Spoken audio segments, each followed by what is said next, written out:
Hello students, welcome to the class.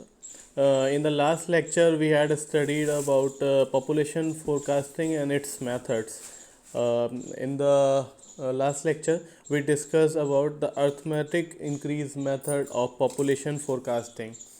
Today we are going to discuss another two methods of population forecasting, the first of which is geometric increase method. In geometric increase method, it is assumed that the rate of increase of population growth in a community is proportional to the present population.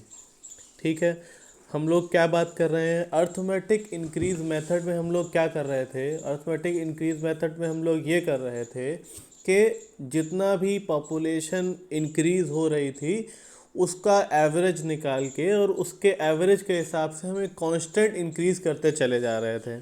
ठीक है, इसमें हम क्या कर रहे हैं? Geometric increase method में हम ये एज्यूम कर रहे हैं कि जिस रेट से पॉपुलेशन ग्रो कर रही है, ठीक है, एवरेज से नहीं, जिस रेट से पॉपुलेशन ग्रो कर रही है किसी कम्युनिटी की, वो प्रेजेंट पॉपुलेशन के प्रोपोर्शनल है।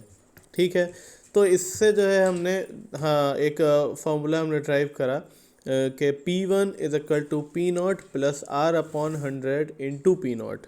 ठीक है, या फिर हम P0 को कॉमन लेके बाहर कर दें तो P0 ब्रैकेट में 1 प्लस R अपॉन 100। अब इसमें जो R है ये परसेंटेज में है। ठीक है, और P0 तो आप जानते हैं कि इनिशियल पॉपुलेशन है। तो क्या है R? R जो है एज्यूम्ड ग्रोथ रेट है परसेंटेज के फॉर्म में। ठीक है, वहाँ पर हम डायरेक्ट एक अर्थमेटिक नंबर जो है फाइंड आउट कर रहे थे और उससे पॉपुलेशन को इंक्रीज कर दे रहे थे। यहाँ पर हम परसेंटेज बेसिस पर कि जिस रेट पे ग्रो कर रही है पॉपुलेशन, वो रेट जो है आपका प्रेजेंट पॉपुलेशन के प्रोपोर्शनल है। ठीक है, तो अब इसी प्रकार से जैसे P1 आया वैसे आप देख सकते हैं कि यहाँ पर तो आप देख सकते हैं कि P2 जो है वो प्रेजेंट पॉपुलेशन, अब P2 के लिए प्रेजेंट पॉपुलेशन P1 वाली हो गई। ठीक है, तो जब P2 के लिए प्रेजेंट पॉपुलेशन जो है वो P1 वाली हो गई तो P2 is equal to P1 plus R upon 100 into P1। ठीक है, अब फिर से यहाँ से हमने P1 बाहर निकाल लिया तो बचा ब्रैकेट में P1 bracket 1 plus R upon 100, you can see that. ठीक है, अब इसी प्रकार से आप बढ़ते चले जाएंगे तो पिछले डिकेड की पॉपुलेशन के आधार पर नेक्स्ट डिकेड की पॉपुलेशन इंक्रीज करती चली जाएगी। ठीक है, तो ओवरऑल हम लिख सकते हैं, अगर हम सब्स्टिट्यूट करें, जैसे P2 वाली इक्वेशन में हमने P1 बाहर निकाला हुआ है तो P1 की जगह जब हमने सब्स्टिट्यूट करा P1 की पुरानी वैल्यू, यानी कि जो हमने P0 bracket 1 plus R upon 100 निकाली थी, ये वाली। ठीक है, तो ऐसा करने पे जो है हमको मिला कि P2 is equal to P0 bracket में 1 प्लस R अपॉन 100 का होल स्क्वायर। ठीक है, अब इसी प्रकार से जो है आप और आगे बढ़िएगा तो P3 में जो है हम P2 की वैल्यू रख देंगे तो क्यूब लग जाएगा, P4 में हम P3 की वैल्यू रख देंगे तो 4 टाइम्स आ जाएगा।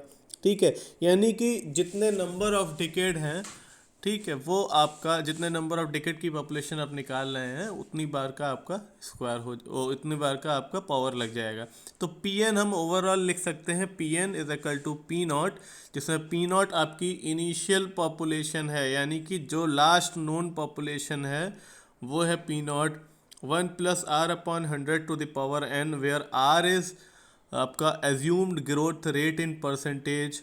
ठीक है, 100 उसको जो है वो फ्रैक्शन में कन्वर्ट करने के लिए है, n जो है वो जिस डिकेड की पॉपुलेशन आप निकाल रहे हैं after the last known decade, तो वो वैल्यू जो है वो आपकी n की वैल्यू है।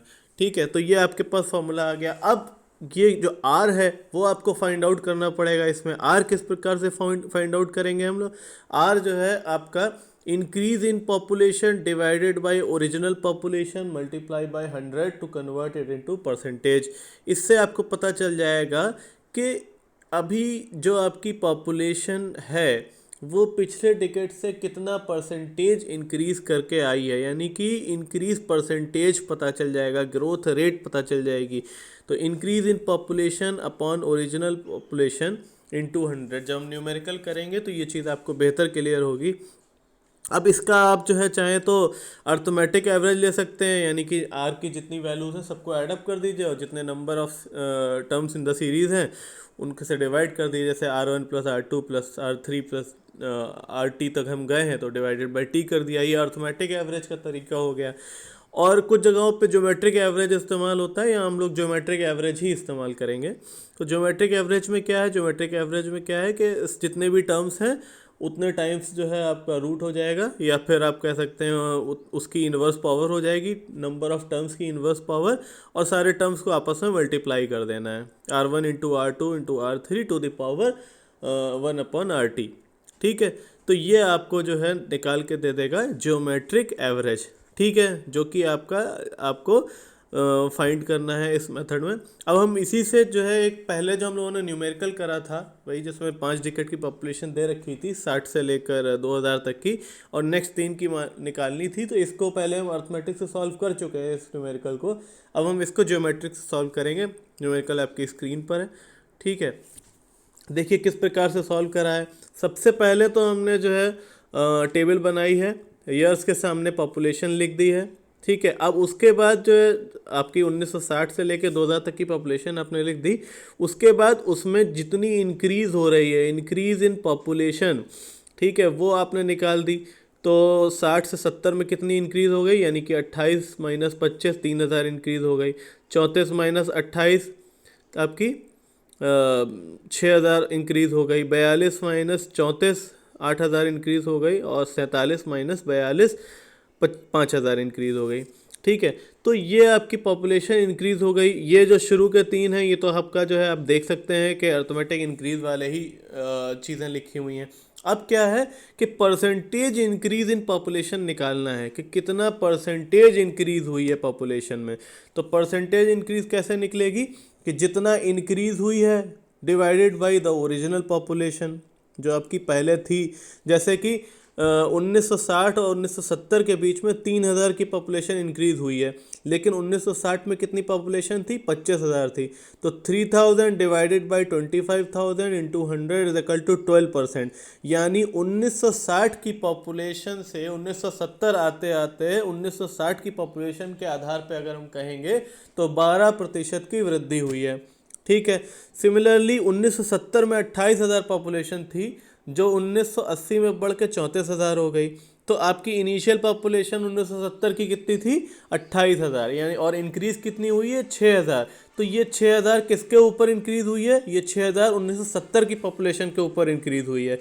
तो 6000 डिवाइडेड बाई 28,000 इंटू 100 21% की इंक्रीज़ हुई है। ये 21% की इंक्रीज़ किस पर है, 1970 की पॉपुलेशन के ऊपर जो है आपकी इंक्रीज़ है। सिमिलरली 23.5% आपका इंक्रीज़ हो रहा है 80 से 90 के बीच में। 90 से 2000 के बीच में 11.9% इंक्रीज़ हो रहा है।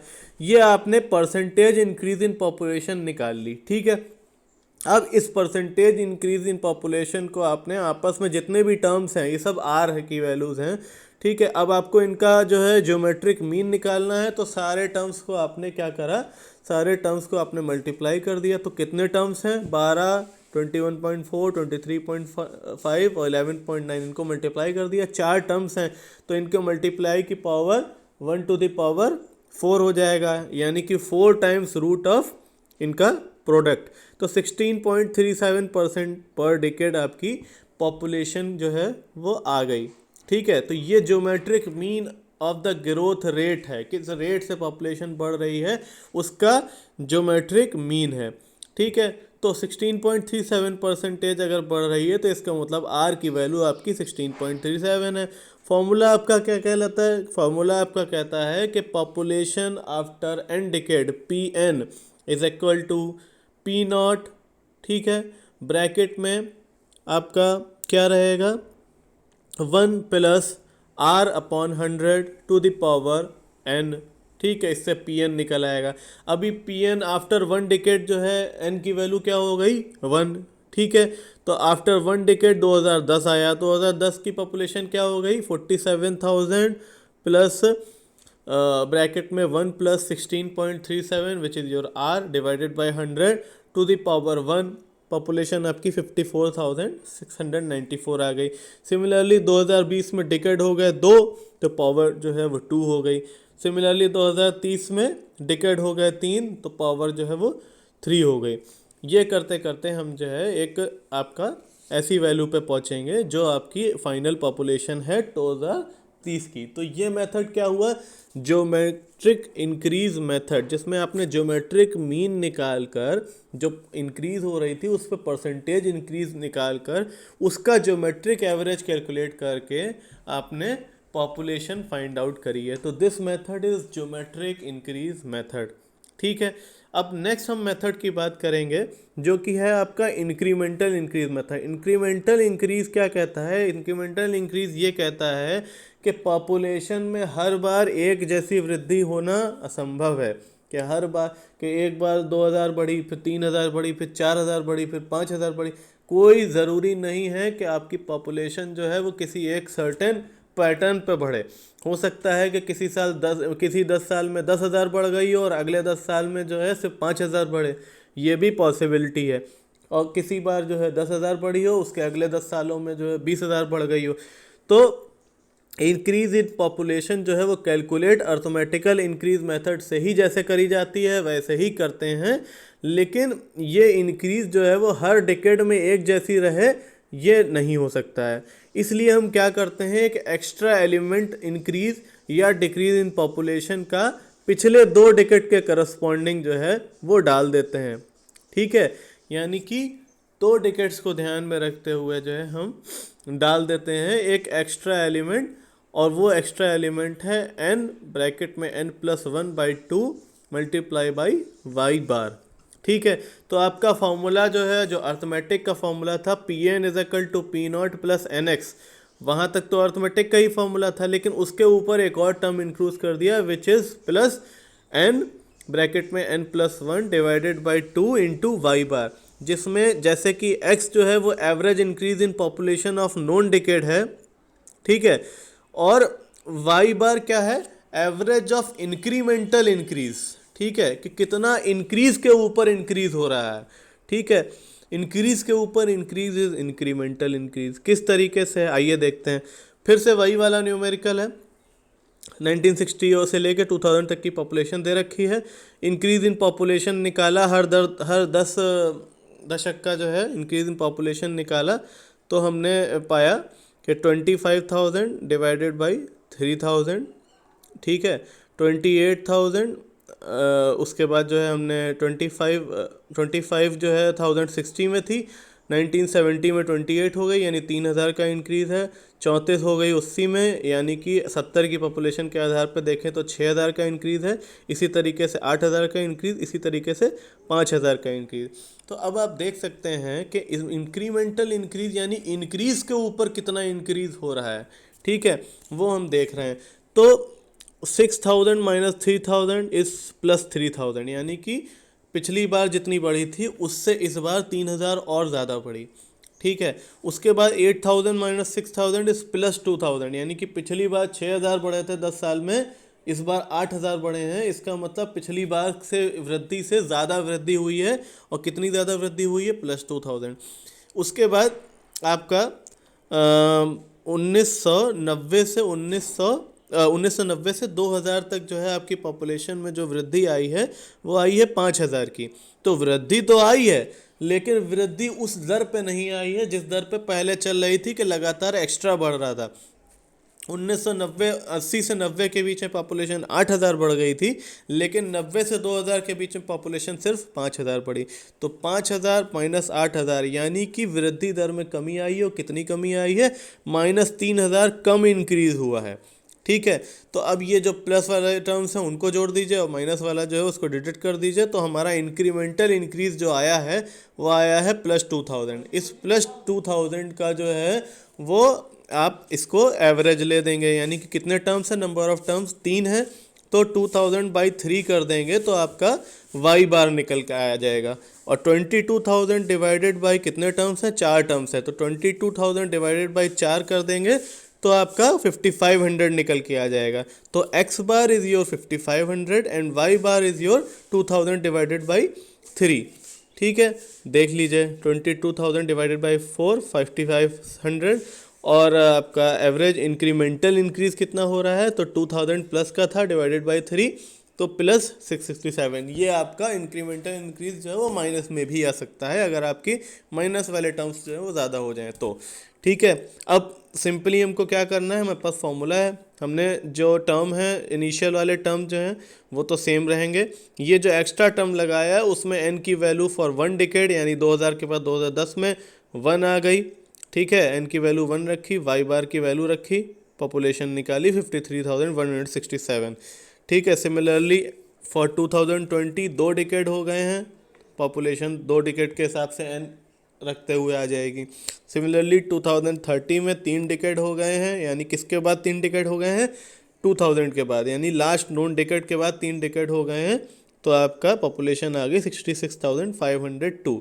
ठीक है, यानी इंक्रीमेंटल इंक्रीज मेथड में हम क्या कर रहे हैं, एक एक्स्ट्रा टर्म ऐड कर दे रहे हैं to compensate for the differences by which the population has increase. Population जो है वो किसी एक पैटर्न पर नहीं इंक्रीज होती है, वो कभी ज़्यादा इंक्रीज कर सकती है और कभी जो है वो पिछले 10 साल के करस्पॉन्डिंग कम इंक्रीज कर सकती है।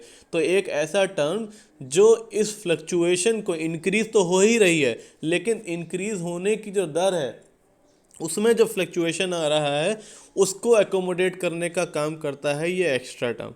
ठीक है, तो ये मेथड आपका जो है वो इंक्रीमेंटल इंक्रीज मेथड कहलाता है।